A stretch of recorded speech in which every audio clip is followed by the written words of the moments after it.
suppose I have a very personal relationship with God.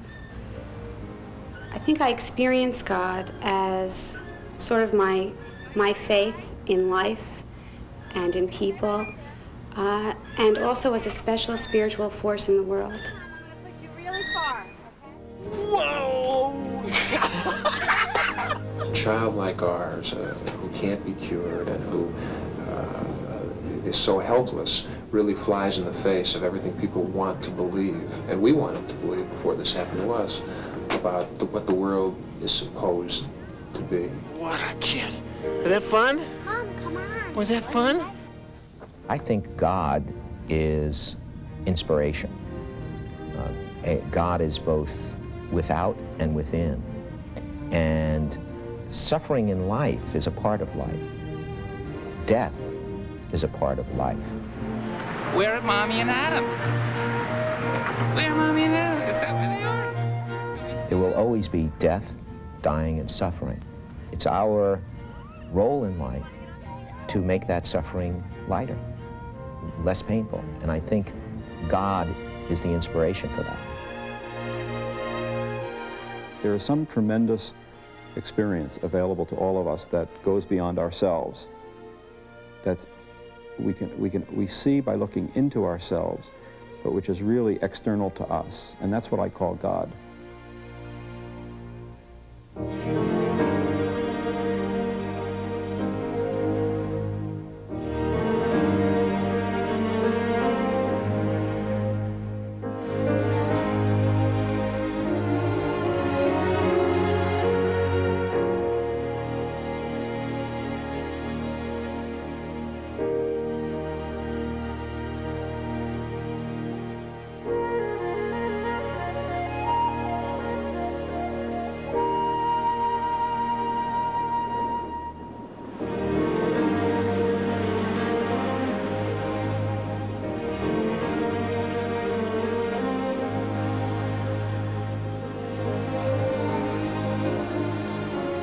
It begins with a sense of wonder.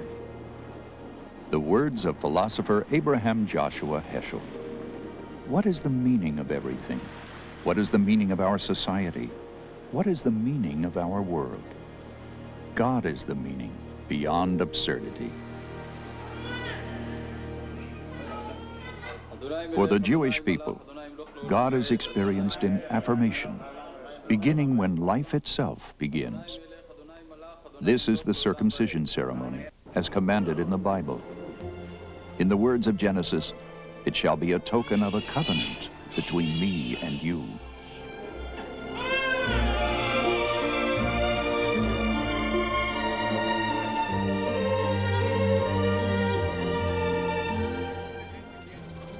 The affirmation of God continues throughout a lifetime, in moments of joy and of faith, and in moments of sadness that challenge faith. O Lord, who shall dwell in your sanctuary? Who shall abide upon your holy mountain? He who lives with integrity, does what is right, and speaks the truth in his heart, who has no slander upon his tongue, who does no evil to his fellow man, who does not reproach his neighbor.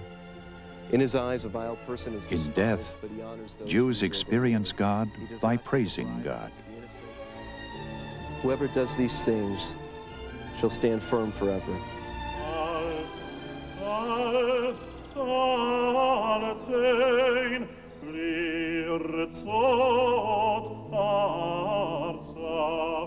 I find that music or poetry can touch feelings that are already present and release them depending on what's in the music and what's in me at the moment.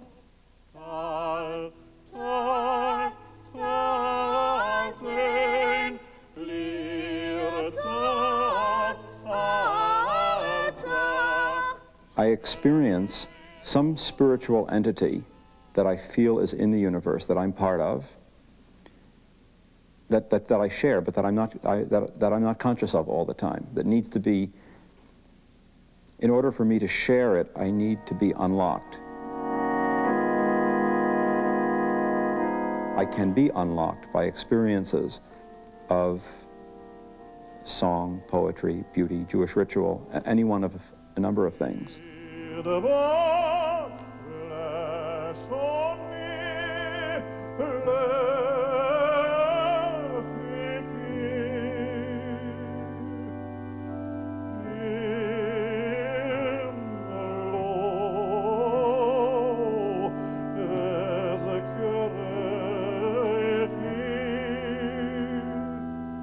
Every sunset that you and I experience is different. Each one is a unique experience. And I think that we modern people, because we go through the daily routines, have forgotten how wonderful life is in the literal sense of wonderful, filled with wonder.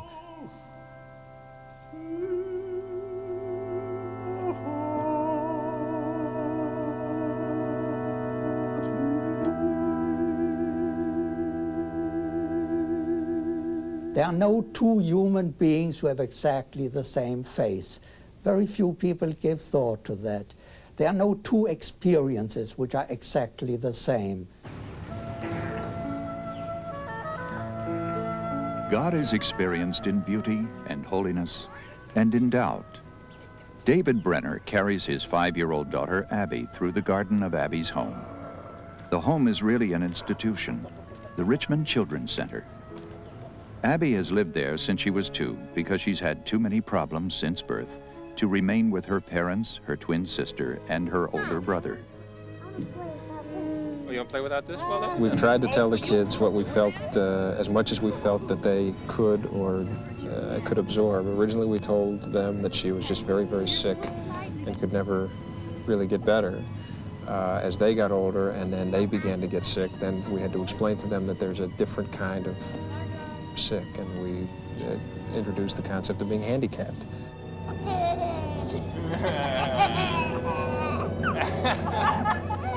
The toughest question they ask us is why. Why does she have to be handicapped? Why can't she get up and play with us? Why can't she get better? And isn't there something we can do for her? And it's been very difficult to explain the concept of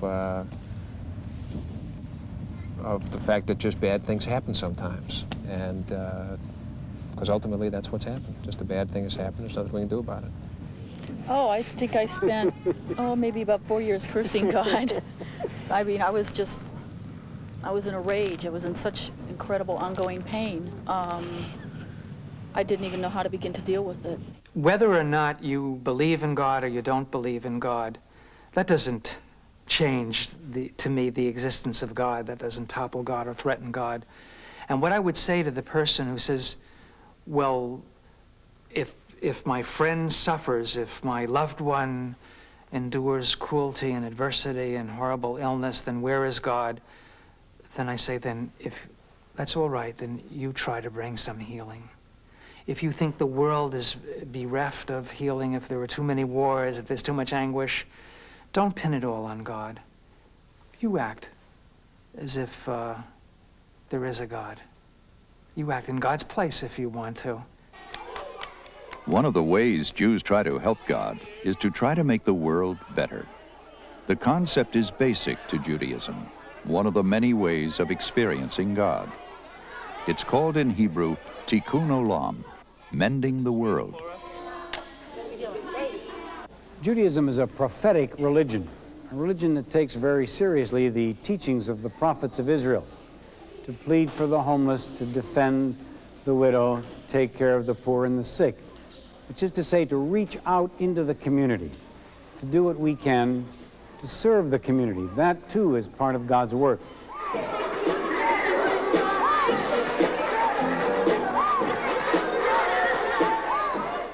What you see here is just a manifestation of that. This is a camp run by 2 congregations for the purposes of helping young people in the community where we live. I want you connecting with one another and developing a communication. Tell her about that. When I'm teaching these children in drama and acting, sometimes I do get the sense that I'm coming from a religious realm, because based on Bible principles, there are a lot of things that God wants us to do and wants us to treat and how we should deal with one another in human life behavior. So when I'm teaching these kids, it's basically giving them a feeling of how we should be dealing with one another, you know, loving your neighbor, treating another person exactly in the way in which you want to be treated. What we do is when we find suffering or see suffering, we do what we can do to relieve it and to alleviate it. That's what Tikkun HaOlam is all about. Listen up, cause I'm gonna keep you in step. I got an idea that I wanna share. You don't like it, so what? I don't care. Study is another way that Jews experience God. Many scholars believe that study is as important as prayer itself. And so Jews often gather informally in classes or in study groups. They seek a deeper understanding of the ancient texts and try to apply those insights to their own life experiences. Abraham may be compared to a man who was traveling from place to place when he saw a palace in flames. The world is in flames, consumed by evil. Is it possible that there is no one who cares? There are two possible interpretations of this ancient story. And there are two ways in which people have discovered God or experienced him, seemingly opposite way. The first one is through the marvel, the wonder, the glory of the world. The second one is through the absence of goodness in the world. Religion needs both aspects. We ought to see the glory and the beauty of the world as it is and praise God, which is part of our religion, and we ought to see what is still unfulfilled and unrealized and help God make the world and ourselves better than they are at the present moment.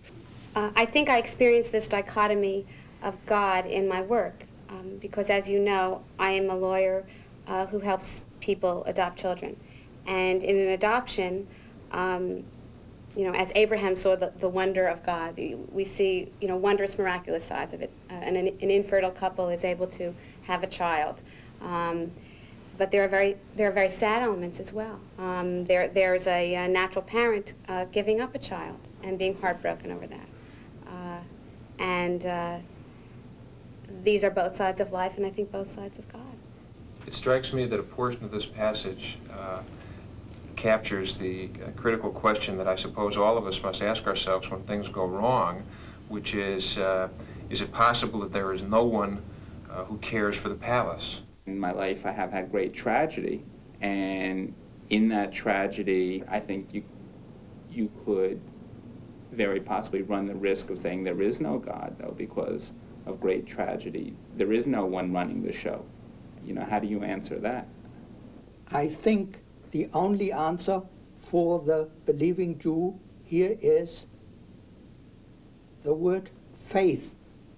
I think this is the point where old-fashioned faith comes in. It was a sunlit day in June 1982. I was 46 years old. I had run the New York City Marathon in 1978 at the age of 42. I got the nickname the Running Rabbi, but there I was now sitting with my wife Judy and hearing, Rabbi, you have a rare form of leukemia, hairy cell leukemia. Rabbi Hirshel Jaffe had counseled faith all his life, and then his own faith was put to the test.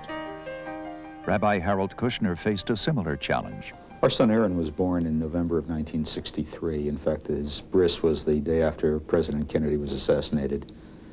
At birth, we assumed he was a normal, healthy child. As he started to grow up, his pediatrician picked up signs that he was not thriving. He wasn't growing normally. He was very thin. He wouldn't gain weight. His hair started to fall out. Then in the summer of 1966, we moved from Great Neck, where we'd been living, to the suburbs of Boston, to Natick. Our daughter was born, and the pediatrician who checked us out in the hospital told us that there was a name for our son's syndrome. It was called progeria, rapid aging. It meant that he would go through the life cycle much faster than a normal person would, and when he was still a child, he would have the afflictions of an old person. And they told us that he would die in his early teens. This was the news we got the day our daughter was born. I was really at that point saying, why not me? What I mean by that is, as a rabbi visiting patients for more than 20 years at that time, I realized that anybody could get sick. The rich and the poor, the good and the bad, the young and the old, that nobody is immune from suffering. And certainly I didn't believe that God was singling me out for a particular punishment or test. He was bar mitzvah in our congregation. It was a wonderful and memorable day. And then I think after that, his body started to give out, and a year later he was gone. Certainly, you can't tell somebody when they're stricken with leukemia, or a little child that is born deformed, that this isn't unfair or doesn't seem unjust. I'm not saying that, you know, we deny the existence of God, but it is the human thing to express anger. And certainly in Judaism, God can take our anger. That's been from time immemorial.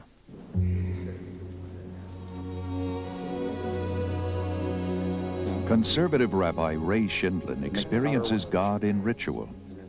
Following tradition, he prepares for the early morning prayer service by laying tefillin, as commanded in the Bible. Bind them as a sign on your hand, and let them serve as a symbol on your forehead. The small boxes contain portions of the basic Jewish prayer, the Shema, that begins, "Hear, O Israel, the Lord is our God, the Lord is one." I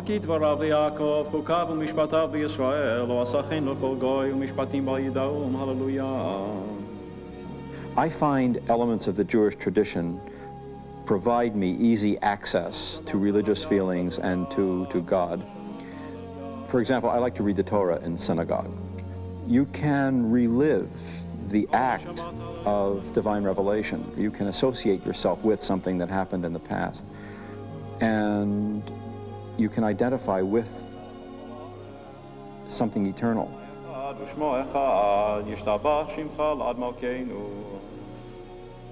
It's not so much that I actually believe literally that God revealed the Torah on Mount Sinai amid thunder crashes and lightning flashes, as the Bible says. But I do feel that there's something inside me and inside everybody that potentially links up with an eternal spiritual force. And the Torah is a poem that expresses that.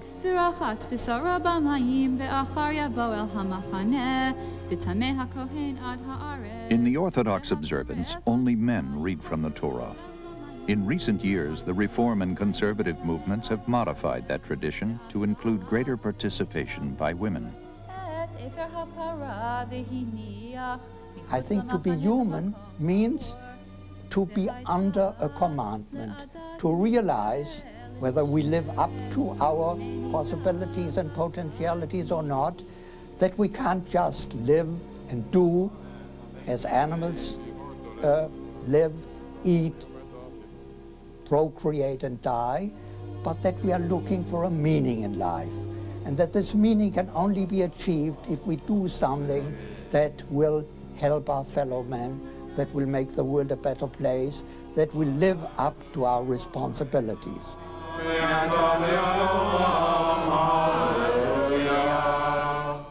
That in our classical Jewish tradition is represented by the Word of God, which is directed at us and of which we find a record in the books of the Bible. You know, in the hospital, I thought I would try the prayers, all the prayers that I had recited for people to comfort them. I said, I know, I'll recite Psalm 121. I lift up my eyes to the mountains, from whence cometh my help. My help cometh from God. And I said, I'm trying to climb up the mountain. So that would be a very significant prayer. But it wasn't working. I wasn't getting an answer from the Ribbono Shel Olam. So that night in the hospital, when I was trying to pray, I rephrased the prayer in the human form that I never really had fully learned to express as a rabbi. And the prayer came out like this. Not I lift up my eyes to the mountains, but God, I'm trying to get up this mountain. It's so big. And every time I get up a little way, I fall down again. Now, dear Lord, I'm not asking you anymore to get me all the way up the mountain, but Ribbono Shel Olam, could you hold my hand? Would you hold me tight? Would you watch over me and just keep me from falling further down the mountain into the abyss. And that prayer began to work for me. Hey, listen, I just got off the phone with Fitz. Jeffrey Reese is 46 years old, a successful television executive. 2 years ago, he began to feel something was missing from his life, and he started looking for his Jewish roots. He attended a lecture about religion. I was just listening. I was actually sitting and listening. And the rabbi asked everybody there whether or not they had studied or practiced any forms of meditation or yoga. And 3/4 of the people raised their hands and said that they did. He then asked how many of you who are Jewish have been at a synagogue. And everybody there, I think, pretty much was Jewish. How many have you been in a synagogue? And less than 10% had been in a synagogue, but 3/4 had been doing some kind of Eastern meditation.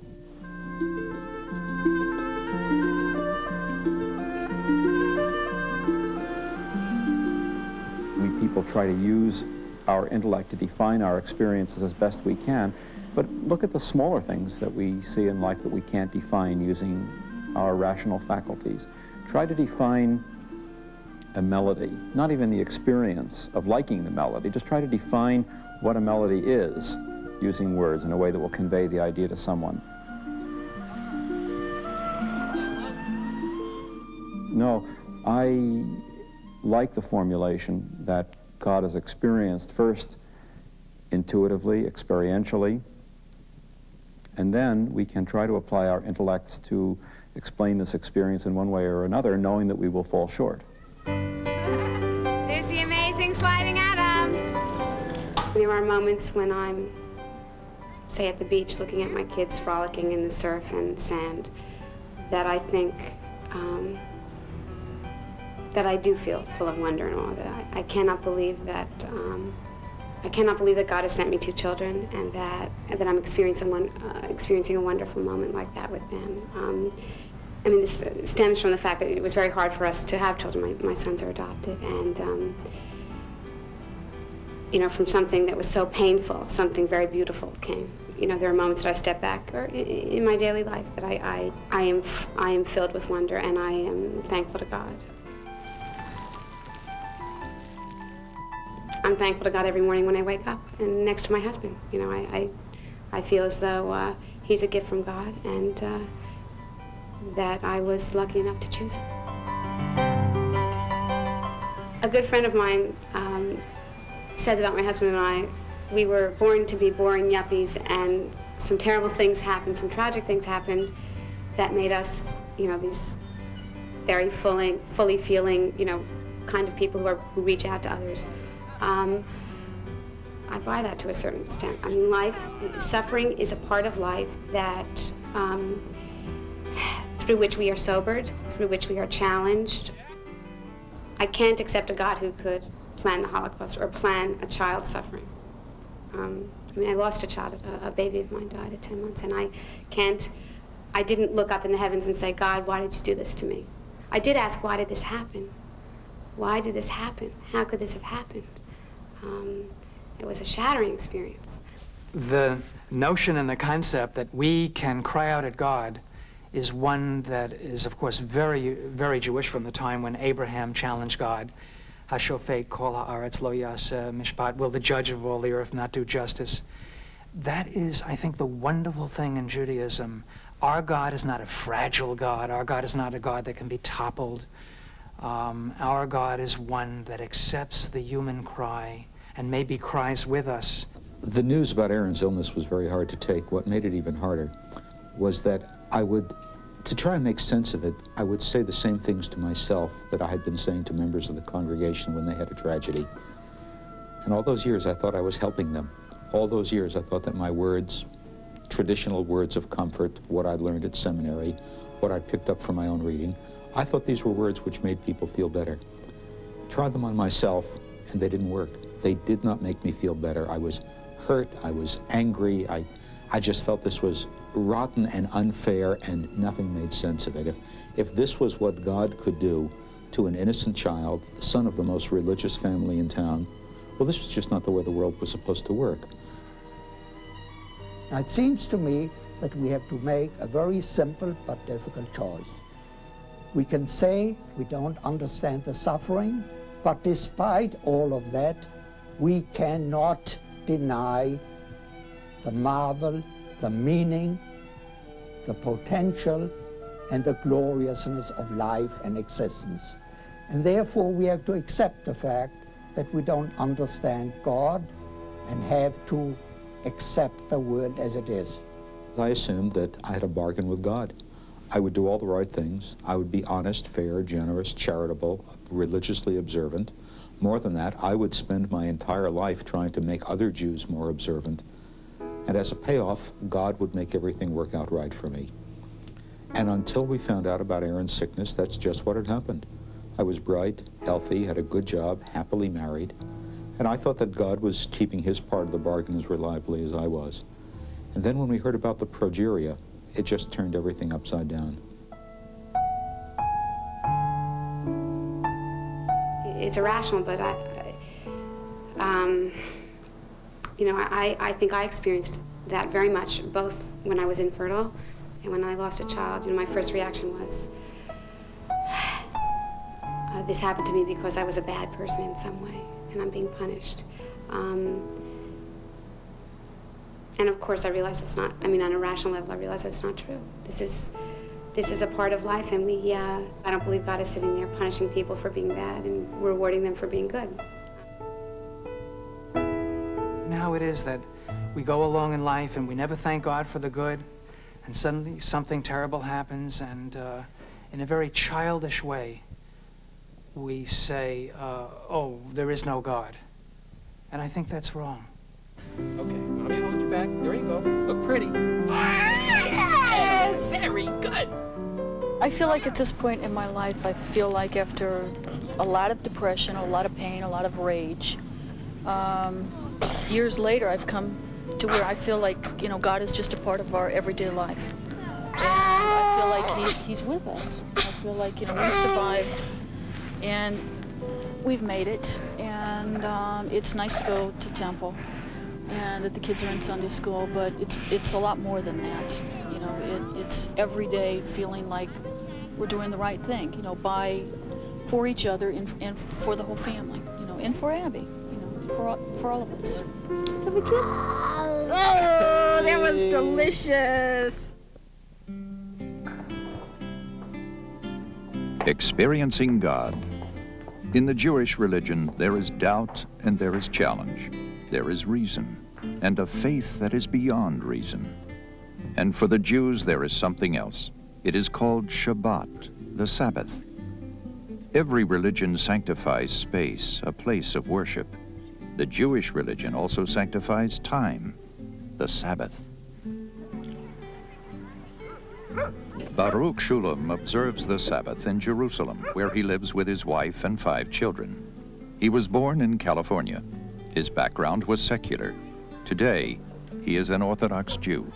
I think the Sabbath really helps me. No matter where my head or my heart is at any given time, comes the Sabbath, the world stops, and I can be alone with my Maker and stand in my community and pray, and it sort of cleanses my soul, and it becomes very, very clear that this is what it's all about. No matter where I was yesterday, the Sabbath closes it up and brings it together.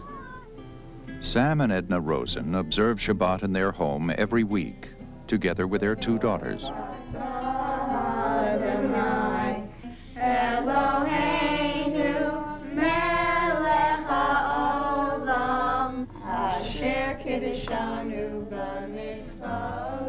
It's for me a day of connections. It's a connection to God because, as the ancient rabbis taught us, the table has become the altar, and we bring holiness and religion to our table. Although we should do it every day, we have done it basically on Shabbat. Shabbat Shalom. It's a very special time for our family. Sometimes we have guests, and often we're just alone, just the four of us, my husband and my two sons. And we celebrate by, I first light the candles, and the kids and Ted watch. Ted will do the Kiddush. Each of my kids have their own little Kiddush cup. My older son, my 4-year-old son, Adam, now knows how to do the motzi, so he'll do the motzi over the challah, the blessing over the challah, and we bless our sons. And that's a very beautiful moment to me. You know, we lay our hands on our sons and bless them. And that's a very beautiful moment of the week for me. It's the one time in a week when we just stop what we're doing in our ordinary lives and we think about life and God and family. And we communicate about things that are not business related, not even related to playing, just related to sharing and loving and contemplating. It's very special. And I've enjoyed it every time I've done it now. And I only recently started doing it. Avraham Heschel was probably one of the great American religious thinkers. I think he summed it up very well when he said it's each individual's job to sanctify the secular and to humanize the religious. That dialectic, that struggle, is really what each individual's Jew's job is all about, to bring the two together, not to separate them, not to say he's religious and he's not, or that's religious and that's not, but in essence to bring them together to make it one. Because we have the challah, it is a special thing that is at the table on Shabbat. Also, the Shabbat candles burning in the background do bring something different to the meal, bring something different to the evening. So yes, there is. I do feel a difference on Shabbat than I do other days. But I question a lot of the things that God does, a lot of the things that God has done. Sometimes I feel very angry at him because when the Jews really terribly needed him in the Holocaust, he wasn't there. He didn't help at all. At least that's what it seems like. I'm looking for answers to questions that are probably so fundamental that there are no answers to them, but I've come to the conclusion that the relevant thing is to keep asking the questions. I like to think he can help me if I really need his help. But I know that no one can really feel that, because when people did need help, he wasn't really there. And when lots of people needed help, he wasn't there. So sometimes I feel angry at him. Sometimes I feel different ways about God. The words of Abraham Joshua Heschel. Let us not misunderstand the nature of prayer, particularly in Jewish tradition. The primary purpose of prayer is not to make requests. The primary purpose is to praise, to sing, to chant, because the essence of prayer is a song, and man cannot live without a song. Prayer may not save us, but prayer may make us worthy of being saved. Prayer is not requesting. There is a partnership of God and man. God needs our help. I would define man as a divine need. God is in need of man. Shabbat Shalom, Shabbat Shalom. The person who tries to affirm God has to answer the question of evil, tragedy, and suffering. But the person who tries to deny God has a whole list of questions he has to answer. Where does our courage come from? Where does our impulse to honesty, to altruism, to cooperation come from? These are not normal.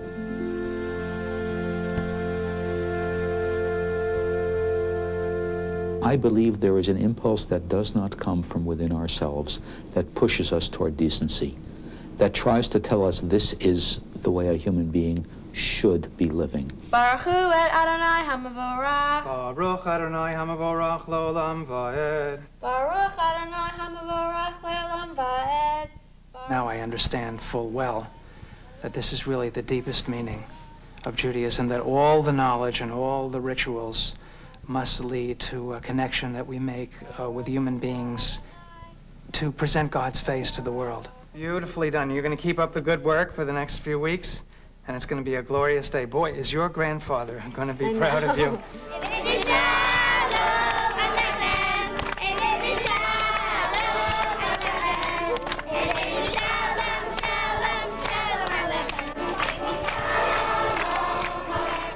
A tendency to do good may come from the human condition, but Jews do not believe in relying on tendencies. They do believe in teaching children what is expected of them.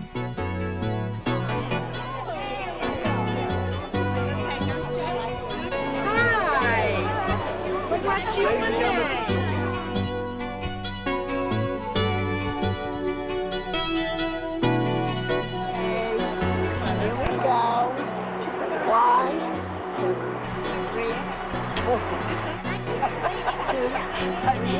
Atenção, nila kalalalega. Tama yun.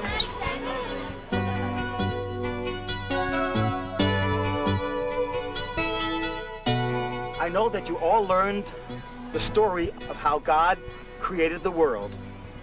As the Torah describes the story of creation, each day, when God looked at what he created, the Torah says, God saw that it was good.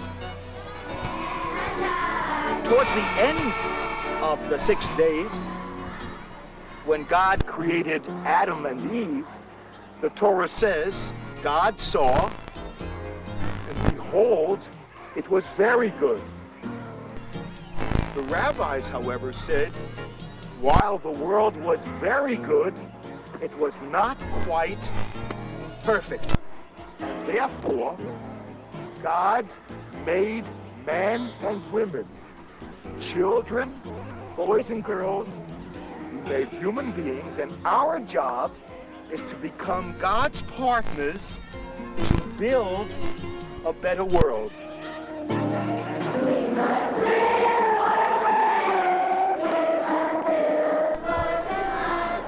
The Camp Ramah program transforms Jewish ideals into action, giving boys and girls a personal challenge to make the world better. Children, you are beautiful.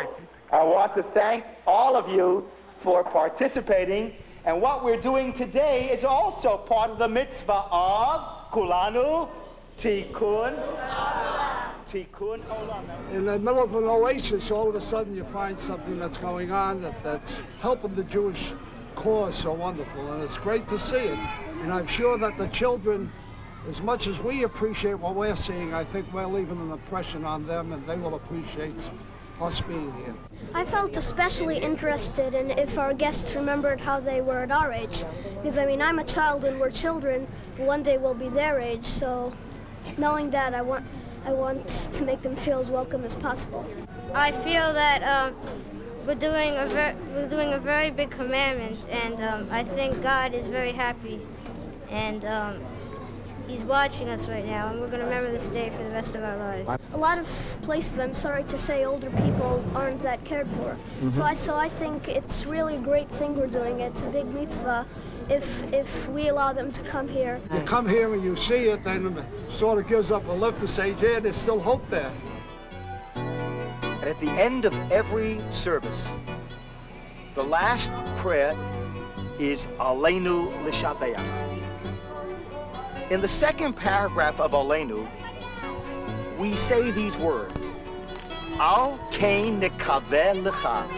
We pray and we hope that God will bring about a better world.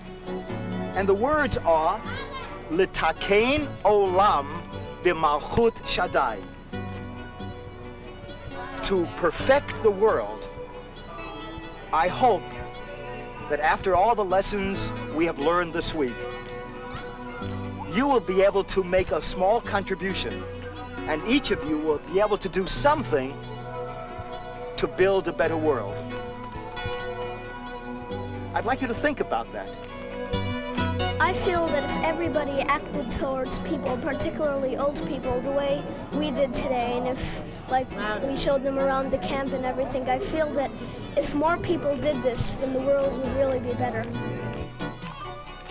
Experiencing God in deeds and in the joy of helping others. in so many ways. Whenever I listen to music I like a lot, I feel as if there's nothing around me but the music, and I just have a good feeling inside me, and the music just seems to be perfection. And that's how I feel when I feel that God's around me. Or when I'm praying and when I see the Torah, I know that that's God's words and that He said them. So I feel that He's right around listening to me. When I see the river, I just feel so wonderful, especially on bright blue days. It's with no clouds at all. The river just looks so beautiful. I just think this must be wonderful. This is just perfection, and God must be here. As Abraham Joshua Heschel wrote, God is in search of man, and man is in search of God. In the innocence of young children, the path is often illuminated.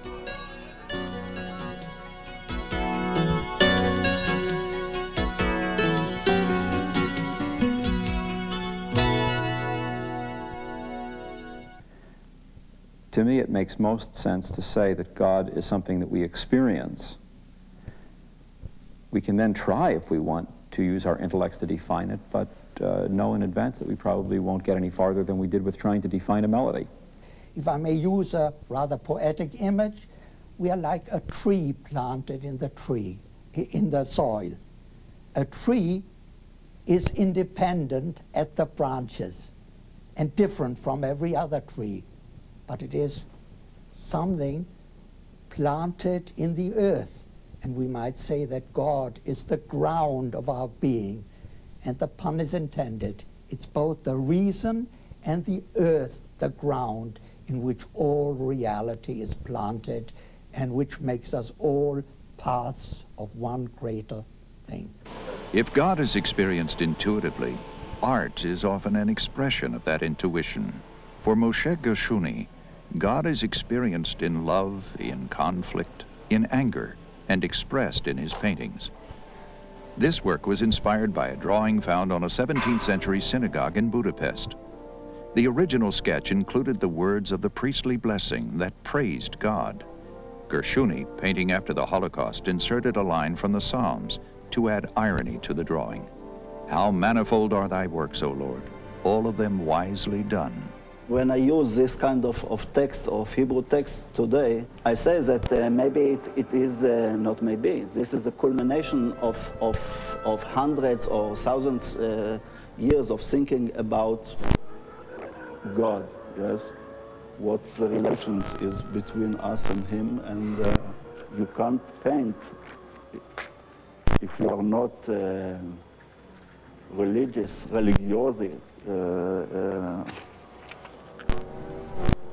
in a way, no?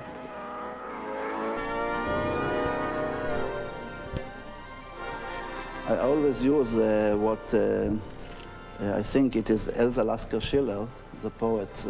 She quotes, I think she quotes Franz Marc, the painter, that in connection with this kind of problems, he put it into a very exact position of how to express the religious, non-religious man. He said that he knows that there is no God, but he knows that there must be a God. So this kind of almost paradox, this is the exact position, I think, of the secular man who has to believe in something. I can't explain it totally, but I deeply feel the existence of God. But there's no way in which I can tell people, except I guess through my own life and through my own struggle and my own beliefs, how that is. When we say that God confronts us and that we hear His word, we are not speaking only about verbal communication. Everybody knows that we have a conscience, that unlike animals, we don't just do what comes naturally. We are not programmed genetically, but we have the freedom to understand that we ought to do what is right. Dubiari recalls that he experienced God for the first time during warfare. The expression of those feelings through painting has consumed him. Duby is a survivor of the Holocaust. He came to Israel to rebuild his life. When the Six-Day War broke out, Duby was a paratrooper and received orders to go to Jerusalem. The city had just been liberated, was in Jewish hands for the first time in almost 2,000 years. Duby says that when he heard that news, he felt as if a spark had ignited his soul. Something happened in myself, okay? I see that like every stone, everything is talking to me. All the Jewish history came back into life. And I have a lot of questions, what really happened to me? I was excited.